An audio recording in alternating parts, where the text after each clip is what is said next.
नागल चौधरी शहर के होटलों में संदिग्ध गतिविधियों की शिकायतों पर पुलिस प्रशासन ने कड़ा संज्ञान लिया है। आज कोटपुतली रोड पर स्थित होटलों में औचक छापेमारी की गई और बुकिंग रजिस्टरों को खंगाला गया। एंट्री किए गए आधार कार्डों में बुकिंगकर्ताओं की आयु जांची गई। इसके बाद संचालकों को नियमानुसार ही कमरे बुक करने की हिदायत दी गई। कोताही की पुष्टि हुई तो होटल को सील करके संचालक के खिलाफ केस दर्ज करने का अल्टीमेटम भी दिया गया। आपको बता दें कि नागल चौधरी में करीब 1000 दुकानदार हैं, जहां अधिकांश ग्राहक ग्रामीण परिवेश खरीदारी करते हैं। नगर पालिका का दर्जा तथा उपमंडल बनने के बाद शहर में सुविधाएं बढ़नी आरंभ हो गई हैं। बीते 5-7 सालों से होटलों का क्रेज भी बढ़ गया है, जहां भोजन व विश्राम जैसी सुविधाओं का तर्क देकर बुकिंग की जाती है। ग्राहकों को लुभाने के लिए एसी और नॉन एसी कमरे बनाए गए हैं। ग्राहक अपनी पर्सनैलिटी के अनुसार ही कमरा बुक करते हैं, लेकिन बीते 2-3 सालों से होटलों में अवैध गतिविधियों की चर्चाएं जोरों पर हैं। प्रबुद्ध जनों का कहना है कि सुबह 9 बजे के बाद स्कूल या कॉलेज की छात्राएं अक्सर होटलों में एंट्री करती देखी जाती हैं।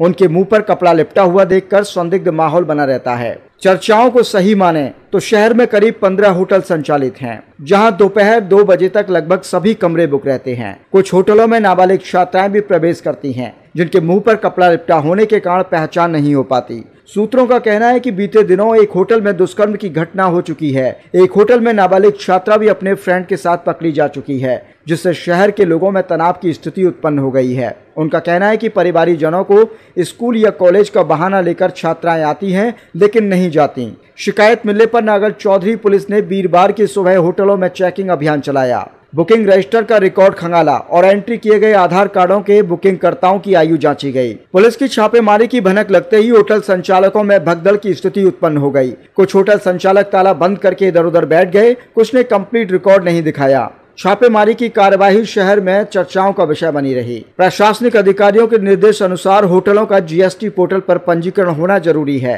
इसके अलावा फायर सेफ्टी, सीसीटीवी कैमरे और फूड सप्लाई विभाग से अप्रूवल होनी चाहिए। कमरा बुक करने वालों की वैध आईडी, ज्वाइंट फोटो, रजिस्टर में दोनों के हस्ताक्षर होने चाहिए। सभी होटलों में पुराना रिकॉर्ड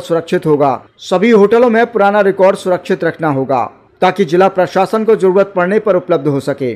थाना इंचार्ज छत्रपाल चौधरी ने बताया कि प्रबुद्ध जनों की शिकायत पर शहर के सभी होटलों में औचक छापेमारी की गई, रिकॉर्ड का अवलोकन किया। फिलहाल परिस्थिति में अनियमितताओं की पुष्टि नहीं हुई। साथ ही संचालकों को सभी मानक पूरे करने के निर्देश दिए हैं। पुलिस द्वारा औचक छापेमारी का अभियान जारी रहेगा। उन्होंने बताया कि किसी भी नाबालिग को कमरा देना और अवैध आईडी का इस्तेमाल किया तो सख्त कार्रवाई अमल में लाई जाएगी।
नबील